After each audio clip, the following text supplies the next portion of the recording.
together. We got a couple other nurses popping on as usual. We're busy talking with patients, saving kidneys and hearts and livers and spleens. If you're a Venom fan, right? Just saving Kidneys. lives, you know. It's Just no your big deal. everyday. Yeah. So we may have some people pop on, but I'm so excited to have Christina with us on our nurses brown bag. So, once a month, the nurses all get around a round table. We share stories and insights and hopefully share a little bit of smarts out there and inspiration, which of course, if you want to talk inspiration in the realm of kidney disease and dialysis, I can't think of anybody who does that more than you. And here's Nancy. I know you met Nancy last time. Hey. Hello. So, yeah. So, and if you're not following Michael Gilchrist and the blind chick living on dialysis, you definitely want to follow them on LinkedIn. They have so much great content out there. But gosh, Christina, if you wouldn't mind taking a minute and just tell us a little bit about your story and why, Sure. What is this blind chick living on dialysis? All right. So, okay, well, I guess I have to start when I was 12. I went in for a sports physical and I had protein in my urine. And so they sent me to a nephrologist and I had a biopsy done and I found out I had a kidney disease. It is a genetic condition. I have 8 siblings and I am the only one who got it. I don't know why, but I got it off. But they're all healthy little butt heads, You sacrificed for them. That's what that is. I always say that. Like you guys, I would tell them, you guys are just lucky I took all this on. Yeah. Yeah. Right. But so I found out I had a kidney disease and my diagnosis was nephritis, but they weren't sure what strain of nephritis. And so we just kind of went with that. And my doctor said it would probably not affect me until late in life. So go on with life as normal. So I did. And when I was 22, I got pregnant. And during that pregnancy, I developed toxemia, which is also preeclampsia now. And my doctor didn't catch it. So I ended up going into seizures. And during those seizures, my optic nerve and my retina in both eyes imploded. So I was completely blind for about 6 months. I went on some medication. Yeah, I know. I went on some medication and we started clearing out the excess blood. And I was left with, I have no central vision. So we've all looked at the sun and you get that mark, right? That little blind spot. I have that and it's just my sun's a bit bigger. And it just never goes away. So I look out of my peripheral vision and my fun joke, Mike loves it when I do this, but it made dating really easy because everybody's attractive when they're blurry. That's what I tell my husband too. Keep your glasses off in the morning because I look a whole lot better. I love that. Yeah, it's That's true, okay. So. I hit the jackpot, so it's all right. I think he heard that now. Michael, you're still handsome. It's all good. She didn't mean it. He knows he's handsome. That's why I can get away with saying that. He's gorgeous. Yeah. So also during those seizures, my hypertension just went through the roof, which caused me to go into kidney failure. So I gave birth to a 3-pound, 12-ounce baby girl. And when she was born, they said not to expect her to cry or anything because she was so preemie. But she did. She cried. And so the hospital said, okay, well, she's strong. We're going to go ahead and feed her. And so they fed her. And the food only got to a certain part because she had no intestines. So it hit her stomach and then turned into infection and started coming right back up. So the interesting thing is they did a C-section and I didn't know I had given birth because I was so out of it. And so about a week after I gave birth, they came into my room and I still didn't know I had a baby. And they came in and they said, hey, your baby is really sick and we need to life flight her to another hospital.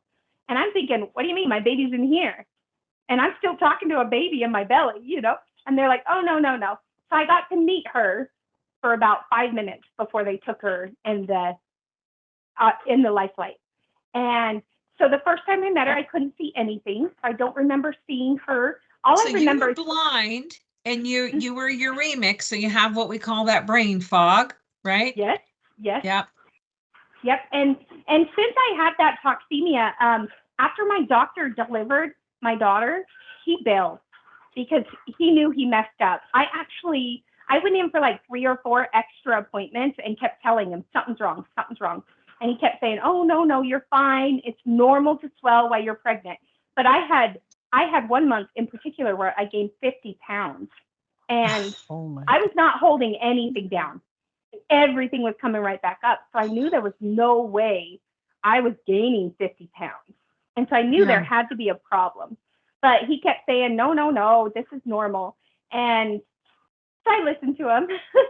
But so all that high pressure. So here's the pathophysiology for folks.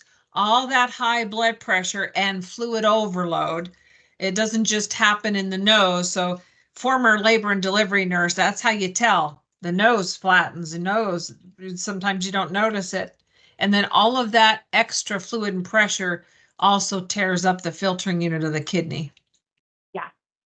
Yep. And Christina, I just, hi, I'm a little late and I just want to introduce myself. My name's Stephanie. And, it's crazy just hearing your story. I feel very heard. I went through a very similar situation during my pregnancy and I just gave birth last summer.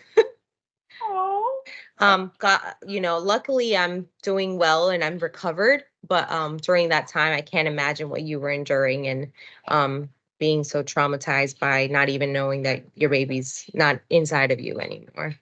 I just really take to that. Yeah. It was really hard because when I met up back with her after I was at the hospital and she was at the hospital for months, I didn't think she was mine. And I remember thinking, after a couple of days of like taking care of her, I was like, oh my gosh, I got to watch this kid forever. And I remember there was no connection there. And yeah, it was so hard. But after time, she started doing little quirks and I was like, oh, okay, wait a minute. She's mine. And so then I fell in love with her, and yeah. But so Make sure, make sure you tell them about the bucket on the side of your bed, basically. Oh, I will. Don't worry. I'll get there.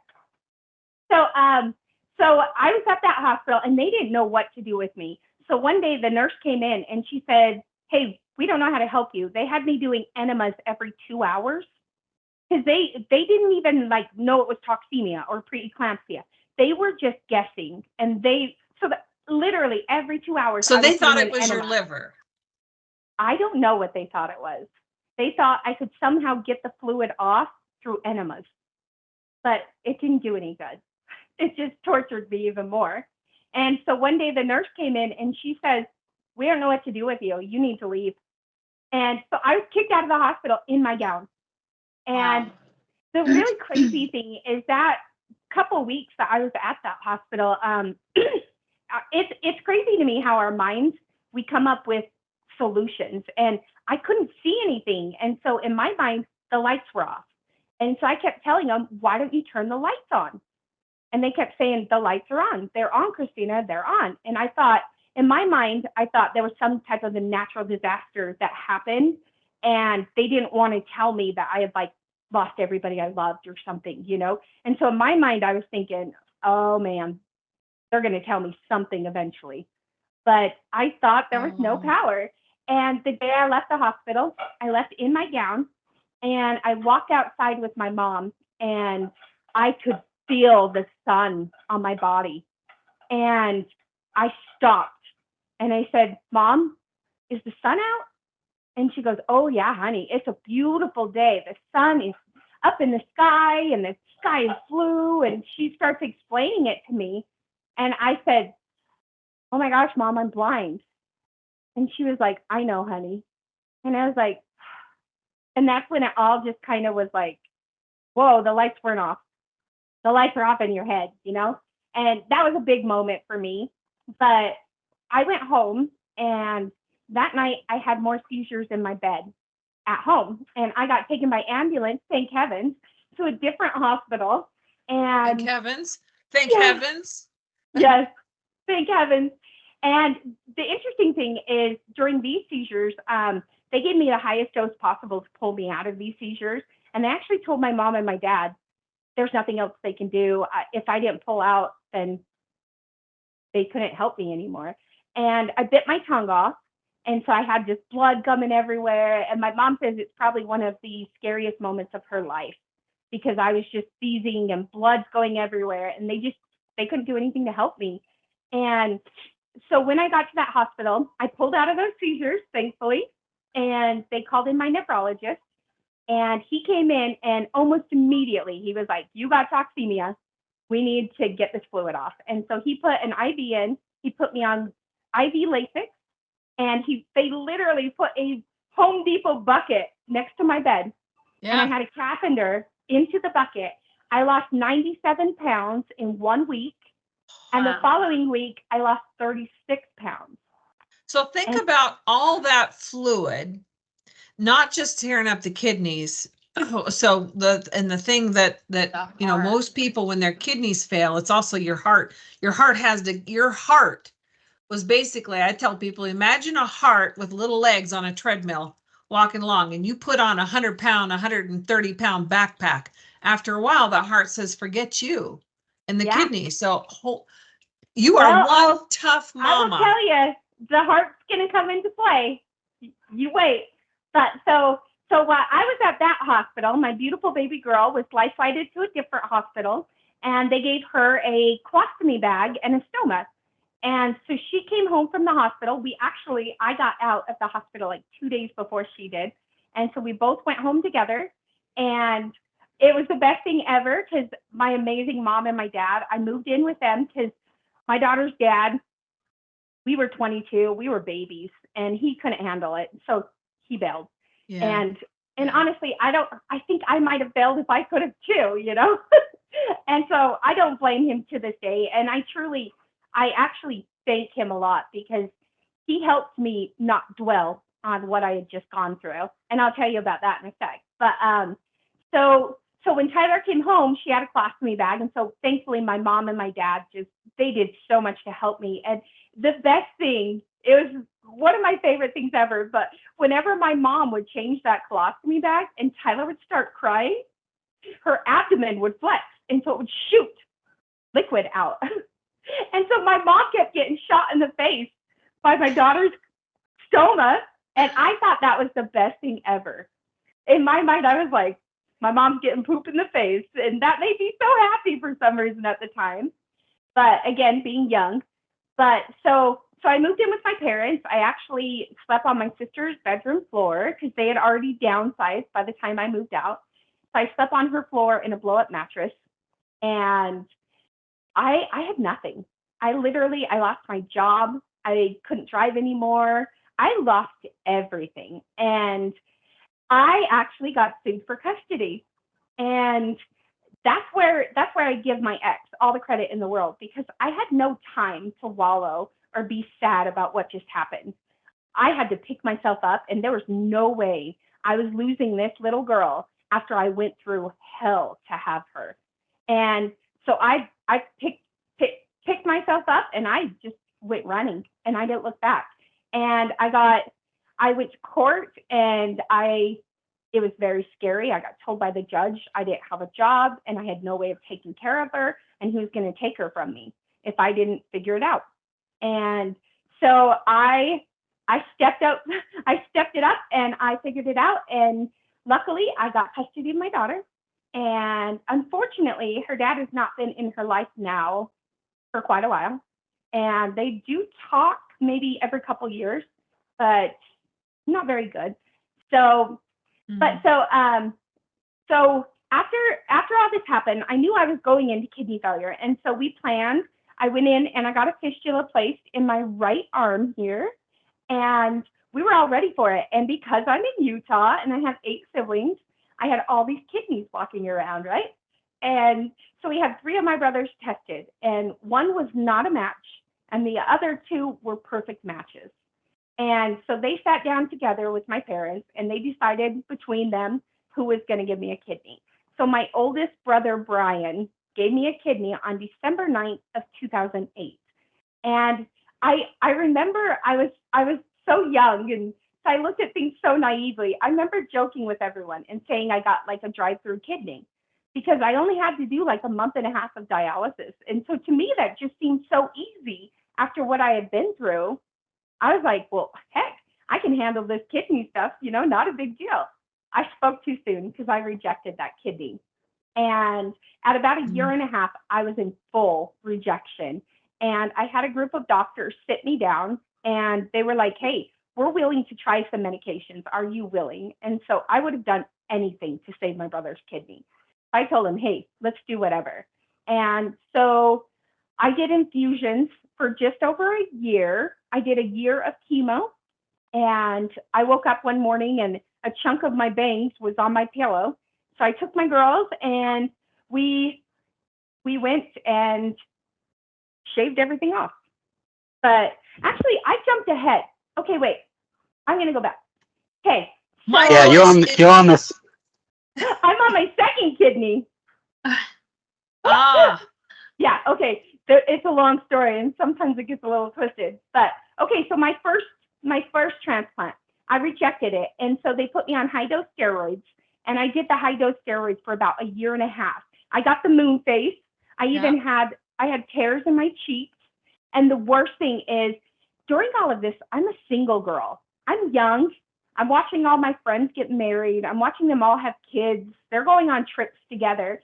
And I'm barely surviving, And I went to a doctor's appointment and the doctor came in and he was training this young doctor. And this young doctor was an attractive man. And he comes in and he says, do you mind if he stays in here? And I was like, oh, no, that's fine. I was like, oh, that's fine. Yeah. So my doctor says, well, if you can see she's got moon face going on. And he says, and he pulls my hair to the side and he goes, and if you look right here, she's got a buffalo hump. I was like, what's that? And he goes, well, you got this big hump on your back. I had not noticed that I had a giant hump on my back. Yeah. And so I'm like, is that what it's called? And he's like, yeah, that's actually the technical term. I'm like, who came up with that? Obviously not someone with a buffalo hump, because you would never call it that. You know what I love about what you're sharing right now, Christina, is that so many people, when our kidneys fail, it changes the color and the texture of your skin, even regardless of what you're describing. We call Cushing syndrome, which happens because of all the high dose steroids we have to be on when we have a transplant. But even before that point, our skin changes, our hair changes. People with kidney failure, typically they do feel less attractive because of these changes. It's really difficult. Or you mentioned your fistula.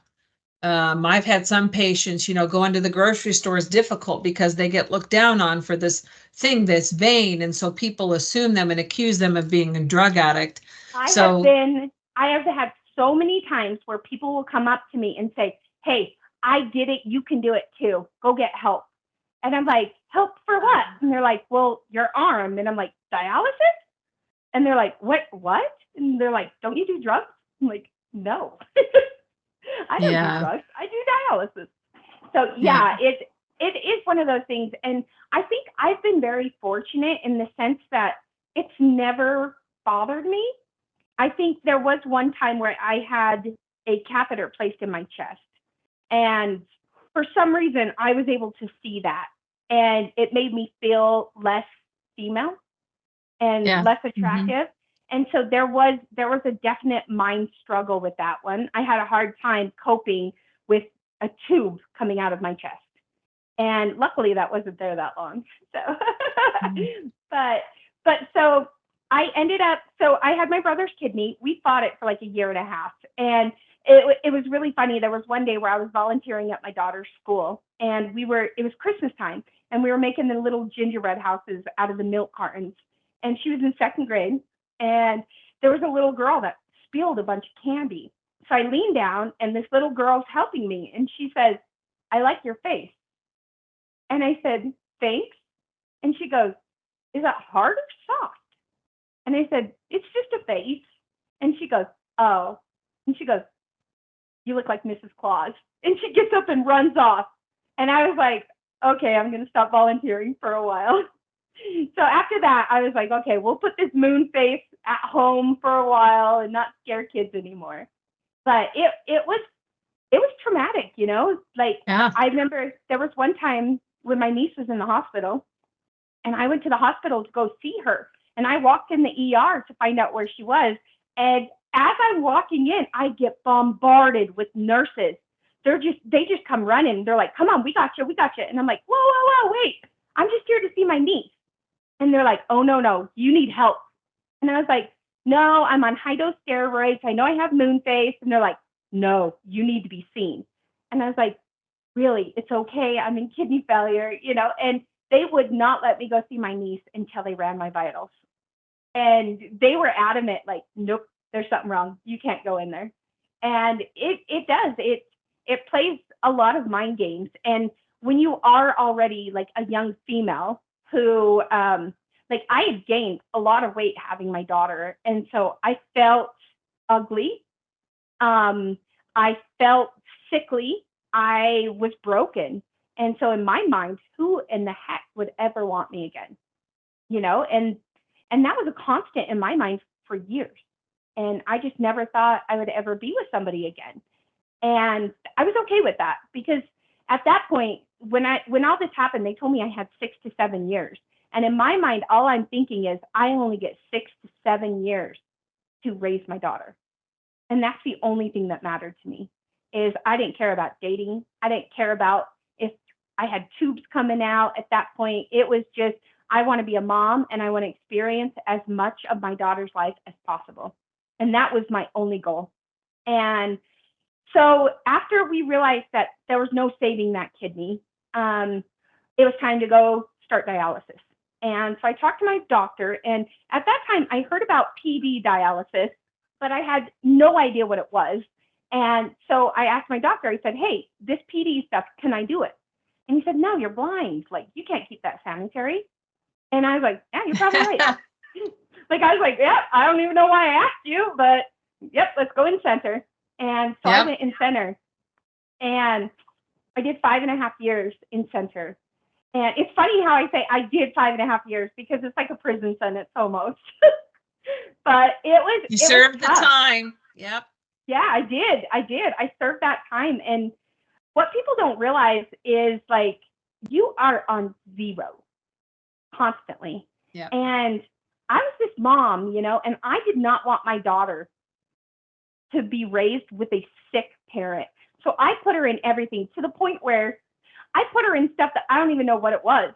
And I just did it because she's like, hey, mom, I heard about this parkour stuff. Let's do it. And I put her in everything. And so my average day was waking up, walking my daughter to school a mile away, walking back home. And then I would have there was a nonprofit called The Ride that would give me rides to and from dialysis. They'd pick me up, take me to dialysis. I'd do dialysis. They'd bring me back home. And then I had to walk to my daughter's school again and walk back home. And then say it's grocery day. Well, I can't drive. So I pull out my little cart that I bought off Amazon and we walk to the grocery store. We do all our groceries, and then we walk all the way home. And then you get home and it's dinner time. So then cook dinner, then we got to do homework, then we got to do shower. And it was just, there was always something waiting for me to do it. And I was on zero all the time. And I remember during that period of time, I remember thinking like, hey, I'm pulling this off. I've been to all her recitals. I've been to all her events, I thought I was really doing good. And I look back on it now, and those 5.5 years, I don't remember. I remember the hard stuff. I don't remember any of the good stuff. And like my daughter started kindergarten, and I know I was there for my daughter's first day of kindergarten, but for the life of me, I cannot tell you anything about it. Well, I can't remember. Can we pause there for a minute? Because I think some people don't understand too, for folks who might be listening or watching, when you go to dialysis, a lot of times, and it doesn't have to be this way, but for a lot of times, most people are wiped out after dialysis. Yeah. And sometimes people get what's called dialysis disequilibrium, where that fluid shifting, it makes it difficult. People get foggy even in the treatment and whatnot. Can you explain, or can you share a little bit about, just the energy level? You're kind of doing that right now anyway, but the energy level you might have before and after a treatment. Yeah. So I always like to tell people when you go in center, like in these dialysis centers, they are working their butts off to get us in and get us out. There are so many of us that they need to treat. And so they are going as fast as they can. They're running that machine as fast as they can. And they In are 4 hours, sucking. 4 hours to do what your body was doing in 24. You got it. Exactly. Yes. And those 4 hours, though, have to last you sometimes 48, sometimes 72 hours. And so after you're done, you've had pretty much every bit of fluid sucked off of you. You're leaving dehydrated, because you have to be, because anything you drink stays on you. And that's what people don't realize. When you go into kidney failure, your kidneys, they produce your urine. And so when you're in full-blown kidney failure, you stop urinating. And so when you And two, some people continue to make urine on dialysis for a while. Hemodialysis, eventually they'll make less and less. And so sometimes people get confused because they say, I'm peeing a lot. But even for folks who do continue to create urine, it's not pulling off those toxins. And eventually, on hemo especially, they quit making that urine altogether. And that's why they balloon up. Yeah. Yeah. See, I had to have my brother's kidney removed because I rejected it so well. Yeah. And so when I had that removed, I went to zero function overnight. Zero. Yeah. Yep. And so I was living on dialysis. And so I was not allowed to miss a day. I was not allowed to skip any of those things, because my life was on the line and I had to take it serious. And I did, because I really wanted to be a mom as long as I possibly could. And so we did that for 5.5 years. And after those 5.5 years, I got that incredible phone call. And so at this time, I'm sure you guys remember, I said I had 2 perfect matches in my brothers. Well, since they didn't know exactly what strain of nephritis I had, they were hoping that maybe I only rejected because it was a living donor. And so we were hoping that maybe a cadaveric transplant would be successful. So I had done my time, I'd done my 5.5 years, and I went down to get myself a second kidney transplant. And that was May 7th of 2016. And we decided, we were done having our life on pause. And it was so cool because shortly after my transplant in December, for Christmas that year, my daughter got some luggage. And inside the luggage were tickets to go to Disneyland. And we flew out the very next morning. And we went to Disneyland, just the 2 of us. It was our first vacation ever. And it was amazing, I decided I'm taking my life back. And believe it or not, I decided I was going to start dating. And my beautiful 10-year-old girl, I had her check my Facebook messages. And so she's reading my messages and she's clicking on the phone and stuff. And I'm like, so is there anything on there? And she's like, oh, yeah, Mom, you have a date on Friday. And I was like, okay, wait, what? And I was like, what creep are you talking to, Tyler? Yeah. And so I have her read me these messages, and this guy sounds pretty nice. And I'm like, whoa, maybe I will go out with him. And so I talked to him on the phone a couple times, and I was like, yeah, I'm going to go out with this guy. And so the day of our date, he calls and he says, hey, I'm so sorry, but my daughter, she really wants to go with us tonight. And I was like, okay, I'll bring mine. And he's like, really? And I was like, yeah, we'll both bring our daughters. And it was incredible. As soon as we got in his car, it was like everything, like every night I sat by myself and cried, thinking no one's ever going to love me again. I'm never going to be normal like anybody else. I'm never going to have a partner. All those nights, like that day, it shattered all of it. And I just knew this man. And I'm just thinking, oh my God, this freaking hot chick is going on a date with me. So He's so funny. Oh my gosh. But yeah, like as soon as I met him, it was like we just came together. His daughter was this beautiful gift of a child that I never thought I would have. And so I had 2 beautiful girls, and I had this amazing man. And it was like everything I ever wanted was coming true. My life was finally happening. And then I found out I was rejecting again. And that time, that's when I met with a group of doctors, and we decided we were going to try to fight it. And that's when I did the chemo. And so I took my girls. Yep. So I did chemo for just over a year. And me and my girls went and I did the pink haircut. And so I cut it to where it was like a small spike and dyed it purple. It was a really bad look. Oh, it was such a bad look, though. Oh. I had sympathy hair loss too, so. Yeah. He says ever since that day, he's not been able to grow hair. So, you know. But so, you know, like me and my daughter learned early that being sick is hard and you're going to have some really sad moments and you're going to feel alone a lot. And so whatever you can laugh about and joke about it, you have to be able to do that. Like with the moon phase, me and my daughter came up with FFS. And people would tell me, they'd be like, oh, are you okay? And I'd be like, don't worry, I have FFS, but you can't catch it. And they'd be like, FFS? It was fat face syndrome.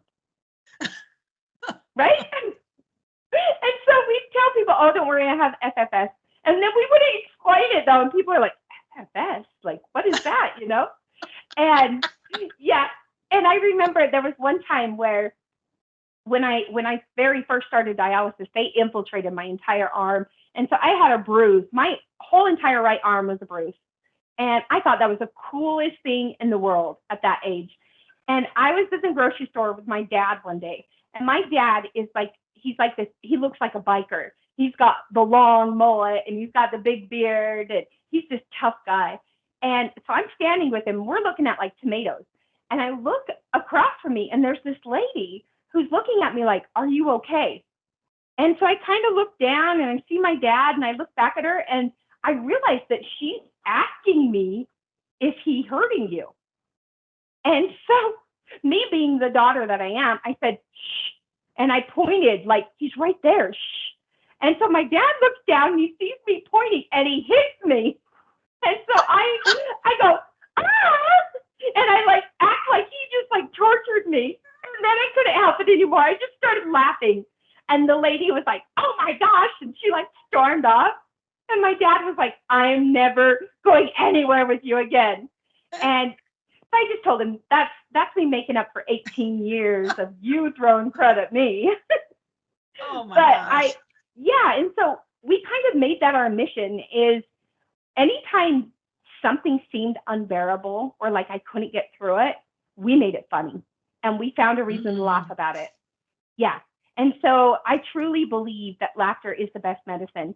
And if you just embrace that, you can get through anything.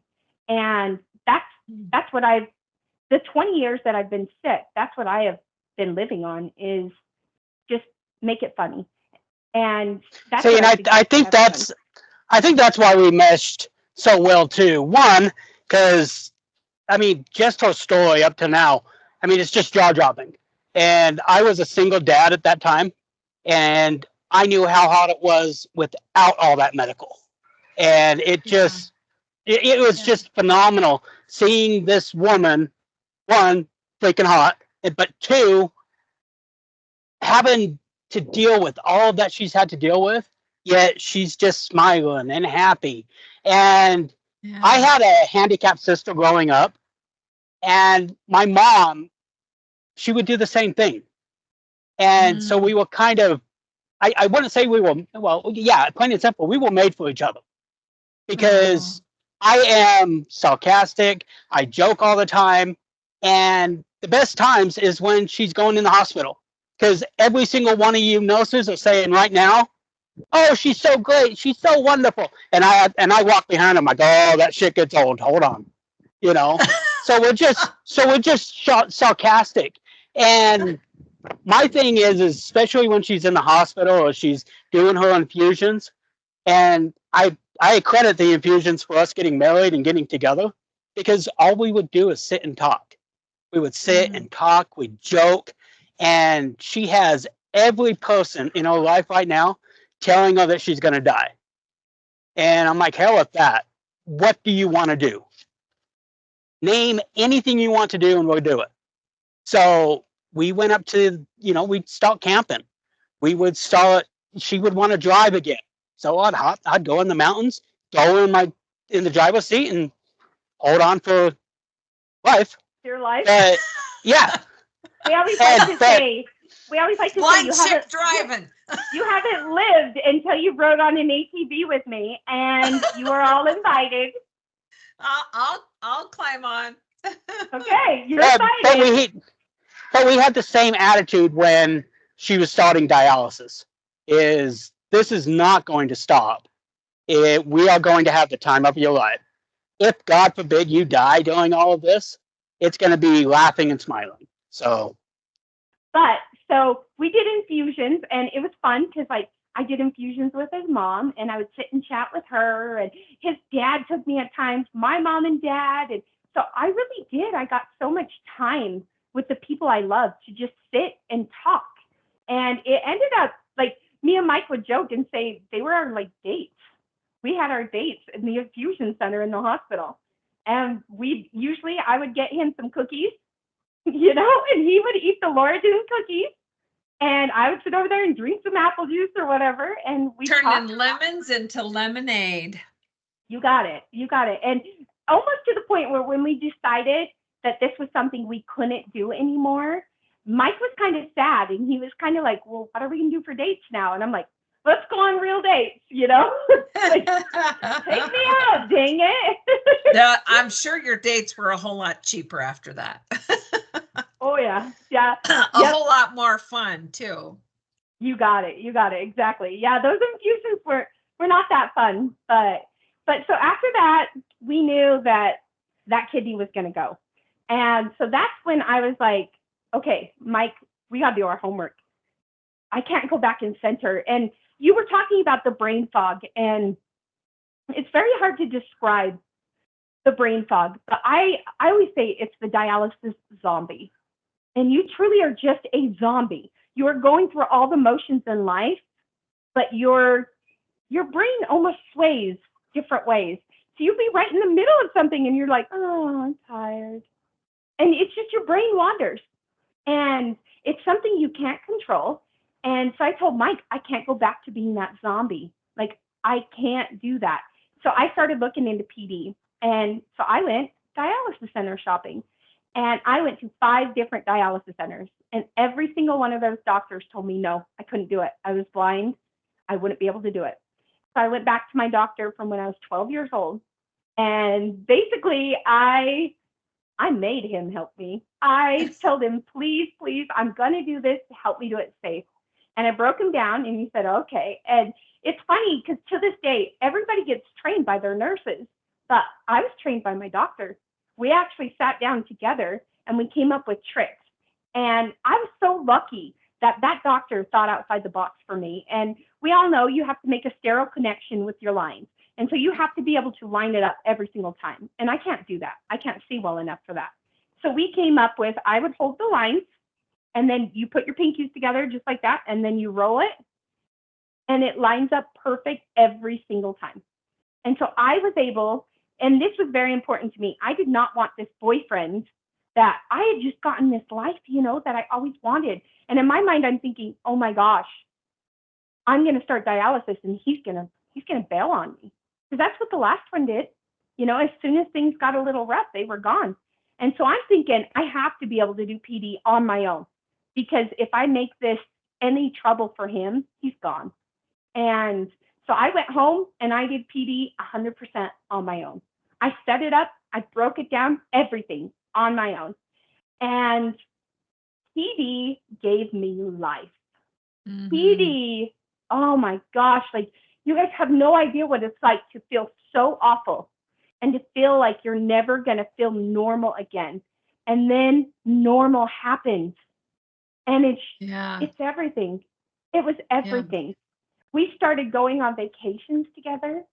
We bought some property in our canyons here in Utah, and it was insane. Mike went and he got solar panels and hooked it to 2 car batteries and an inverter.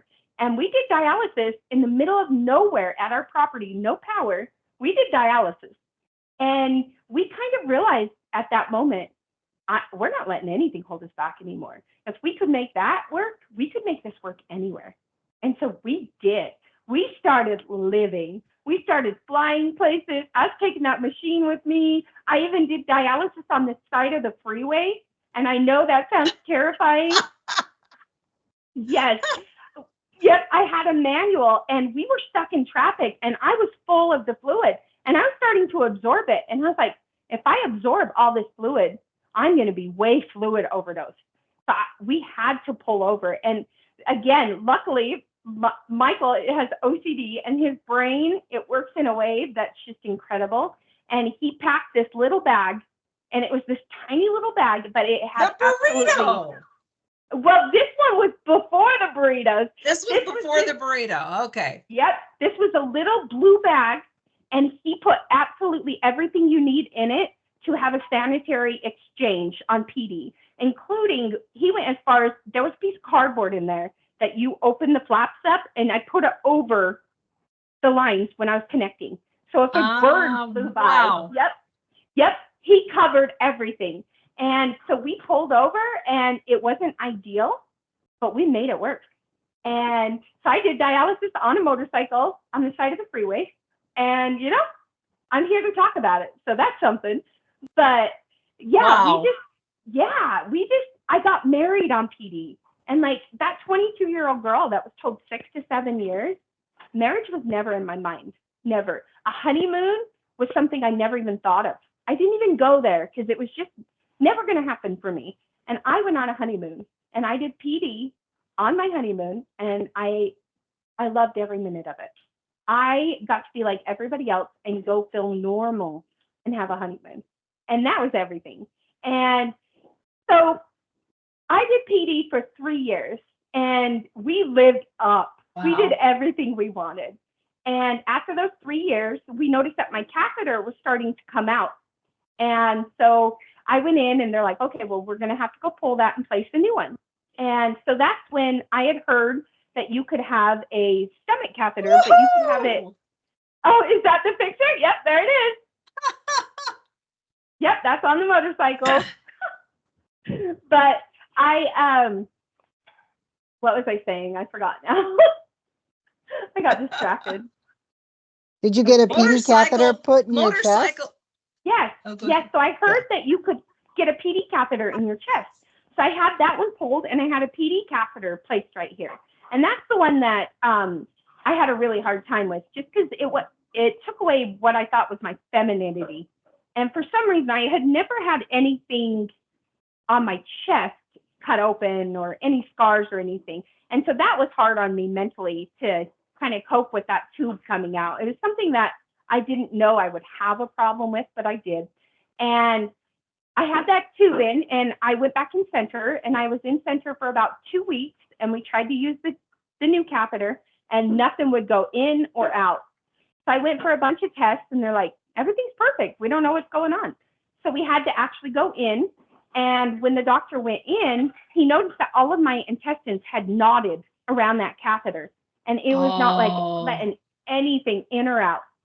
So he pulled everything apart and he fixed it all. He loosened the catheter and he closed everything up. And he said, hey, no guarantees that this is going to stay, but we'll have to see. Well, next morning I woke up and I was in horrible pain. So I went to the hospital. We went back in. He had to pull it. And I was diagnosed with abdominal adhesion, which I'm sure most of you know what that is. But for people who don't, it's when you have so much scar tissue in your abdomen, it kind of creates like a sticky substance and it makes your intestines stick together.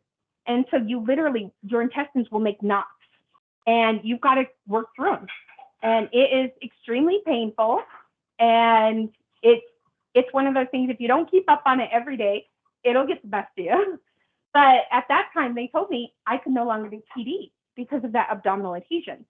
And so I'm in center and I'm thinking, I want out of this center. I am a zombie. And I already was starting to get sick again. And I was already starting the recovery time. And we're talking, I would do dialysis and I felt awful for 8, 9, 10 hours afterwards. I felt like I had just been wrung out and thrown away, just awful. And you come home and you recover. And then by the time you start feeling better, it's time to go back again. And then you do it all over again. And so I wanted out of there. And luckily I had heard about home hemo about 6 months before that. And so this time I talked to Mike and I said, hey, I can't do this on my own. Do you want to, like, can you help me? And he was like, oh, yeah, I'll help you with this. And then I was like, you know what? I don't want to do this to you. And Mike, are you still on? Yeah, I'm on. What'd you say? I know what he wants to say. He wants to say, do, do, do, do, do. Well, I had to explain to her that I already was, or that she already was. You know, she was already putting me through this. I was the one carrying her in from dialysis. I was the one holding her hair while she was puking. So she was trying to protect me, but if we could make her healthy, oh, hell yeah, we're going to do that. Mm-hmm. Oh, yeah. So that incredible man that was just talking switched to nights at work, and he literally went to work all night long, woke up in the morning, we went for training. He would sleep 3 to 4 hours each day during that time. And he just kept going, and he did his homework. He went online. He watched every video he could find. All your dialysis supplies, I'm assuming? Yep. Pretty cool, huh? That so was actually is that her the wall? Yeah, that's her advent calendar that I made. Oh, so that was the year that I had gone back in center, and I was just feeling so awful, and it caught up to me so quickly. I was so surprised. Within 2 to 3 weeks, I was feeling like that zombie again. And so I came home one day, and he had taken all of the dialysis boxes that we had used, and he cut out the sides, and he wrapped them all, and he put gifts in every single one of them. And so he made me an advent calendar that was my entire wall. And it was all Christmas decorations, because I am a Christmas like nut. I love decorating for Christmas. If there's something that sparkles and lights up, I need to have it. And so every day I would go to dialysis, and I would come home, and I got to open one of those and get a gift. And wow. yeah, like, and that's the thing, like, this man, like, I'm a very lucky lady. Are you not falling in love with Michael and Christina? If you're not, you don't have a pulse. That's all I'm saying. Oh my gosh, you're so cute. But so we went for 3 weeks and trained, and our goal was to be home on Christmas Eve of 2021, and we met that goal. And Christmas Eve every year, I have my family over, and we do a huge Christmas dinner. And so I had my family over just like before, and I did dialysis right at the table with everyone. And the coolest thing ever happened, because up until that point, like, I would have had 100 kids if they would have let me, but I learned really well, and so I didn't make that mistake again and have another one. And I stopped with just Ty, but my nieces and nephews, I always joke with my siblings and say, they're taking care of my babies for me. And they're all my additional babies. And it would always upset me, because if they had a recital or anything during dialysis, I had to miss it. And so my brothers and sisters would be like, oh, sorry, Aunt Stina can't come. She's at dialysis. Or Aunt Stina doesn't feel good. She did dialysis. And dialysis was portrayed as such a negative thing to all these kids, you know? And that day, for the first time ever, dialysis was what it truly is. This is a life-saving device. We are the only organ that when it fails, we can stay alive. Yes. And how incredible is that? How incredible. Yeah. And so the coolest thing, the little kids, we have them push the button on the blood pressure cuff, and then they would scream and dance saying, I just saved Aunt Stina's life. I saved Aunt Stina's life. Yes. And the older teenagers, we had them pull the heparin, and we showed them how to measure it out and everything, how to keep it sanitary. And so they helped with that. And literally my entire family got to see that this is what keeps me alive. This amazing machine is allowing me to be here with them. And so dialysis truly, for the first time ever, is what it is. You know, this incredible gift. Well, and the fact that now you've had the power to have dialysis, to do dialysis on your terms, and really truly live life, not live to dialyze, but to live your life. We call that thriving on dialysis over here. That's yeah. Most people don't know that the power of home dialysis truly, and being able to live life on your terms instead of living around a dialysis schedule, so impactful. You're so right. I like to say, I don't live to do dialysis. I do dialysis to live. And that, there's a huge difference. When I was in center, I was literally just surviving. What is that picture of? Dear patient, I look at your boobies during treatment from your dialysis text. Is he not so inappropriate? Way to go, Michael. And again, like how I tried to make everything fun and silly. He came into my life and he was the exact same. He started joking with me and he embraced it right with me. And I love that. And I think, I don't know how I got so lucky to have that man in my life, but it's amazing. But wow. Yeah, I can't see what the pictures are. But we went home on chemo, and when I first went home, we did 4 days a week for 3.5 hours. And the crazy thing is, when I went home on PD, I was floored by how much better I felt. And like all the things I thought would be better happened. Like I wouldn't have to go out in the cold, and it's convenient. I can just do it in my bed, you know. I can sleep through it and have my whole day free. When I went on chemo, I was floored that I felt even better than I did on PD. Yeah. I went back to the gym, and most people don't realize, like, working out is a chore unless you can't do it. When you can't work out, all you want to do is feel strong enough to be able to work out. And so when I went back to the gym and started working out, I got so much back. I felt like I was living, truly living. And chemo just changed my life in even more ways than PD did. And I didn't think that was possible.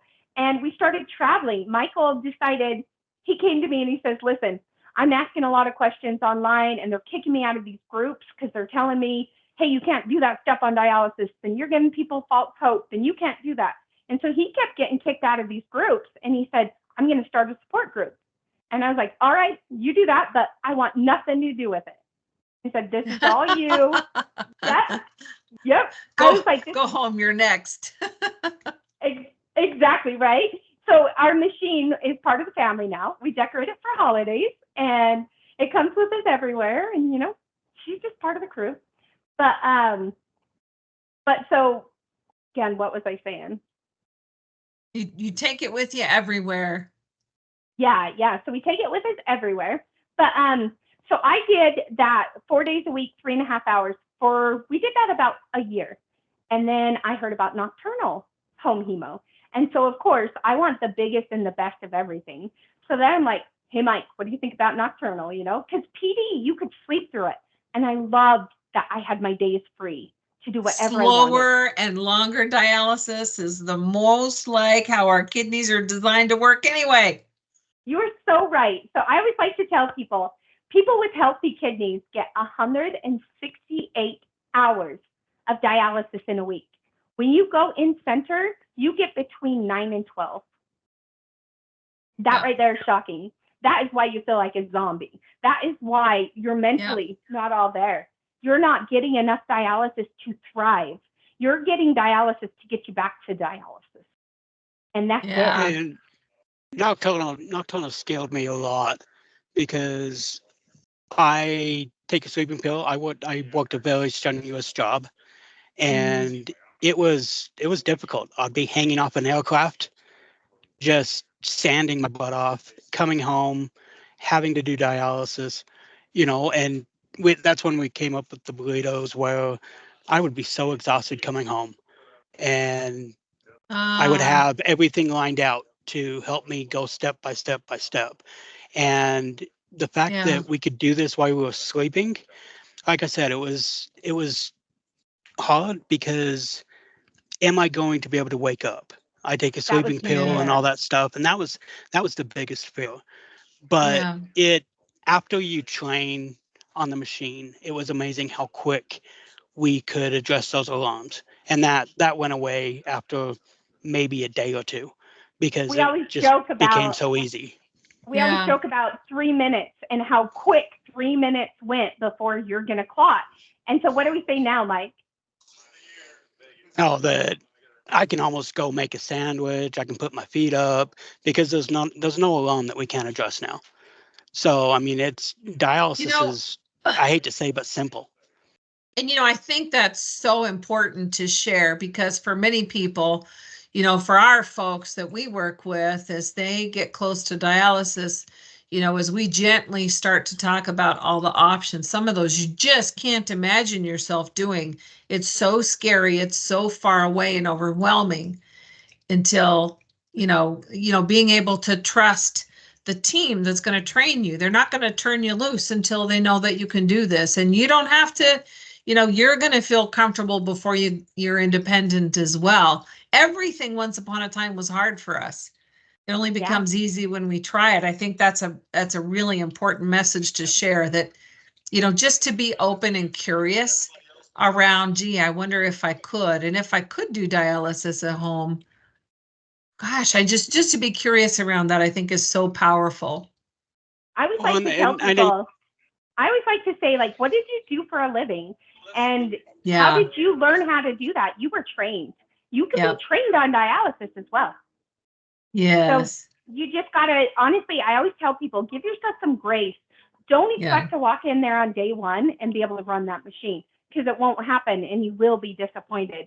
Take the time, take the time to listen to your nurses, pick their brains, do your homework. This is your dialysis. Go home, look these things up. Make sure when you go home, you are ready to go home. And do not, if you start skipping steps, pull back and say, I need to go back in center. Because you have to be able to know you need discipline. You do it the way you're taught, and anything else is just not acceptable. Yeah. Well, and it shows. And that's the thing too, is just planting that seed of doing home dialysis is so important. I tell them, no matter what, go and join a support group, because at that moment they think they're alone. They think that this is the only thing and it's only happening to them. And the cool thing is that whatever they have going on, I can now find hundreds of people that are going through the exact same thing. And our group kind of just exploded. It's over 6,000 people now. You can see that card. Go follow us, because I like to say that we simplify dialysis and we find shortcuts and hints on how to do all of this stuff. And we're making videos all the time. And it's just I love to watching simplify. your videos. It's so inspirational. Gives people an idea of what this might look like in their lives as well. And I think the idea of the support group is so important. As nurses, we educate people all the time. It's totally different, wouldn't you agree, when you hear from somebody who's living it?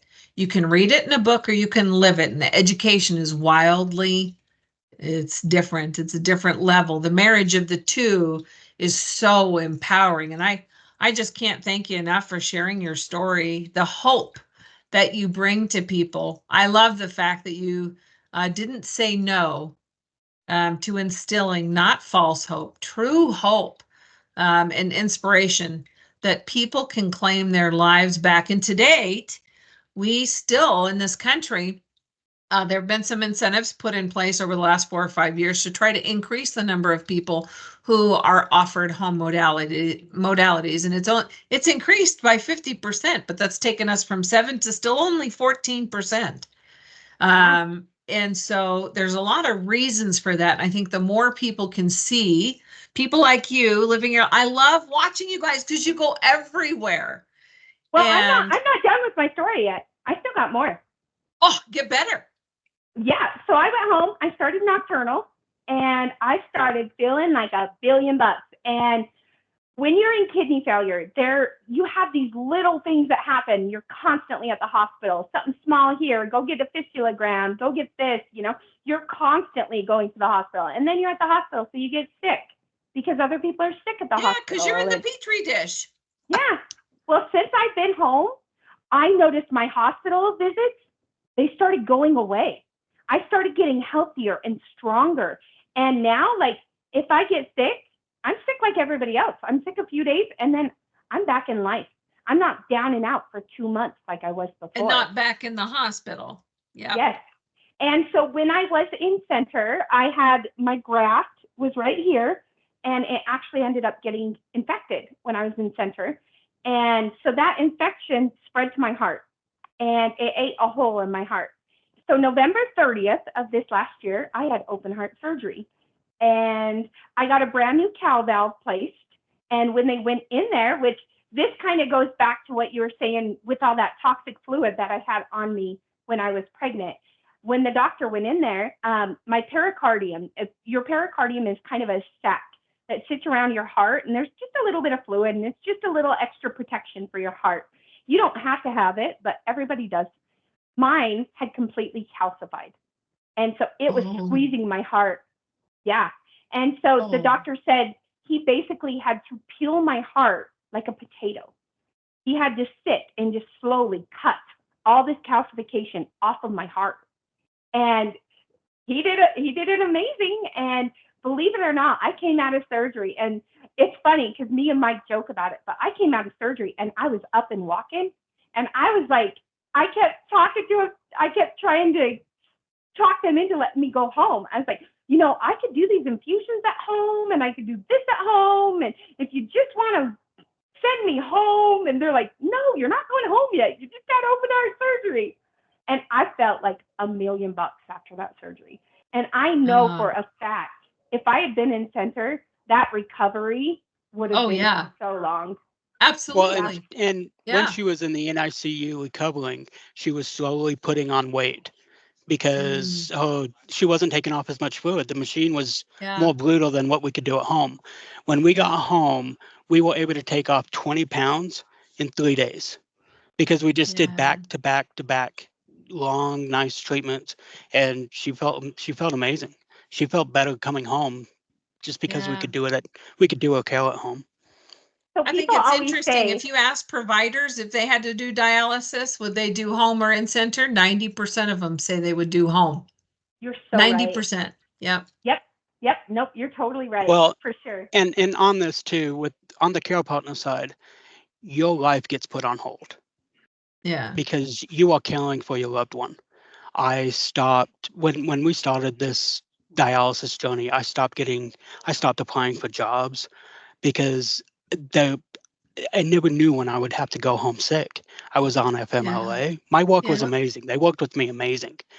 But my life was put on hold. I thought I wasn't advancing anymore. But last year I was able to get a promotion. I became an engineer.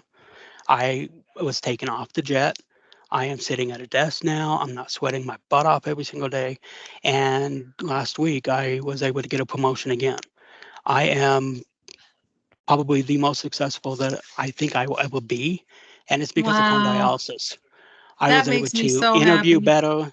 I was able to translate all of this stuff that we do because of dialysis. And you can see how peppy she is. It's almost annoying. You're a problem solver. Mm-hmm. You find a way or you make a way. You know what outcome you want, and you figure out how you're going to make your life work. Yep. Yeah, and this dialysis is like anything else. Of course, in the beginning, you're not going to know what you're doing, and you're going to run around like a chicken with no head, But once you kind of start to grasp it, you start picking it up. And we learned very quickly that no matter what happens, the absolute worst that can happen, clamp those lines and be done. That's it. Clamp the lines, you're done. Start treatment again tomorrow. Just forget that treatment, And the most amazing thing happened to me and Mike. We got some amazing news that we were going to become grandparents. Yep, that's right. I said grandparents. On March 2nd, I became a grandma. So you remember that 22-year-old girl that was told 6 to 7 years? Grandma wasn't in my cards ever. Yeah. You were just hoping to make it 6 or 7 years. Oh. Right. And I have this beautiful grandbaby that lives with us that every day I just get to cuddle and love. And now I need to see her grow up. I need to be there with Mike forever, And so my journey is not anywhere close to being over. I'm at 5.5 years right now being home. I did 5.5 years in center. And the difference between me now at 5.5 years and the 5.5 years, and keep in mind, I was a lot younger when I was in center, but I feel incredible. I feel like and I got diagnosed in December. So I finally got some genetic testing done and I got diagnosed. I have a strain of C3 globular nephritis, but it is a strain that's never been seen before. And so our doctors think that they might have a plan on how to treat it and possibly stop me from rejecting a kidney. So I am on the list again, and I have 100% antibodies. So I'm a super rare match. I'm not sure if or when I'll get a kidney, but if I don't get a kidney, then I can tell you guys that I can be the mom I want to be, the wife I want to be, the grandma I want to be while doing dialysis at home. And that's everything. And right now Wow. I'm getting worked up to hopefully donate a kidney to give her hopefully a better chance at getting one. But you can see that card that I have on the screen. I suggest you guys take a picture of it. I've already Facebook stalked a couple of you guys. So I sent you guys Yes. invites. But we love nurses on there as well. You know, even if you don't Oh. participate, even if you don't talk on there, seeing the every day that happens is amazing.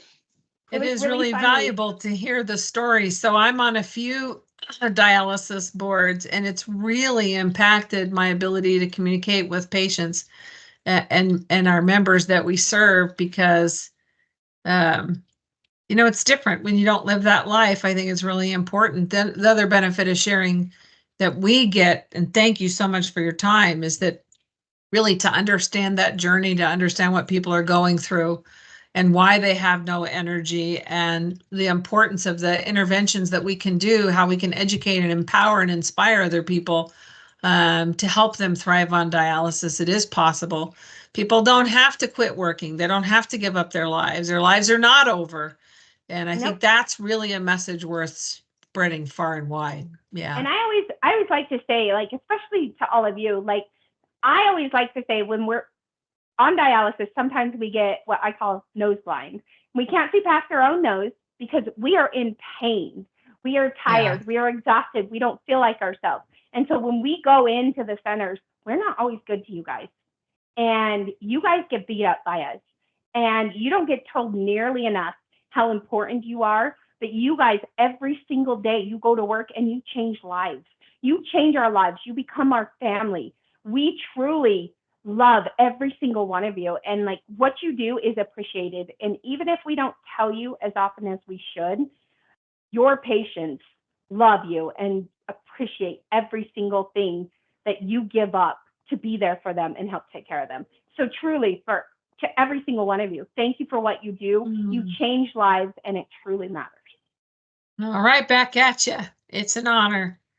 Oh, it's a real honor. We need people like you, and we are very lucky that you guys have stepped up and you truly have changed our lives. And there's something about being on the page that kind of humanizes your patients. And because you guys only get to see a certain part of us when we go in center. And when you go on that page, you start to see that we are humans and we're lives and families and we're your sisters and your brothers and your mom and your dad, and we're everybody. Absolutely. Make sure too that you celebrate when people go home, because if you don't talk about it, what happens when somebody doesn't come back in a clinic? What do you think? Yes, that's really important. Make sure you celebrate it. So. Anytime, like when I went home, everybody there probably thought I died. Because you don't get told, hey, why is so-and-so not in our chair anymore? And they don't tell you because of HIPAA. Or they die while you're dialyzing and you wonder, okay, when is it going to be my turn? I watched them come in and great point. My very first day of going to dialysis, I met this older woman. Her name was Jean, and I called her Mean Jean, and she was so cranky all the time, and she was just beautiful. She became my family. And to the point where I would go to her assisted living center and I would help tuck her in at night. I would fill her pills with her. I would do her laundry. Her daughter was the same age as me, and her and I together, we helped Jean with everything we needed. And that little woman, she crawled into my heart. And after I had been on dialysis for about 5 years, I went to dialysis on Saturday, and Sunday was my birthday. I went back on Monday, and Jean didn't show up on Monday. And so I kept asking them, where's Jean? Where's Jean? What's going on? You know? And they're like, oh, I don't know. And then about halfway through treatment, the social worker came and sat down next to me and handed me Jean's obituary. And Jean died on my birthday. And believe it or not, it was her daughter's birthday as well. We shared the same birthday. Oh, wow. Yes, and she died on her birthday. And she gave me this beautiful blanket. She gave me this beautiful blanket the day before she died, and I'll cherish that blanket the rest of my life. But I was so broken when I lost that woman. I was hopeless. At that point, I had been doing dialysis so long. I was such a zombie. I was fighting for every single thing I could. I had no hope. And I called the dialysis center and I said, hey, am I anywhere close?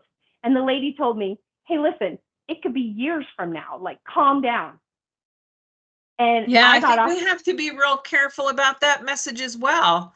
We have a member that we work with right now, and he was so discouraged when the nurse told him that same thing. You know, it could take years for you, so don't get your hopes up, was the quote that he said was said to him, and how that just totally crushed him of any semblance of hope that he had.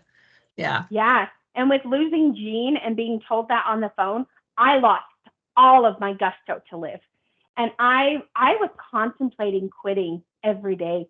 And we're talking, I had this beautiful little girl, 10 years old at the time, you know.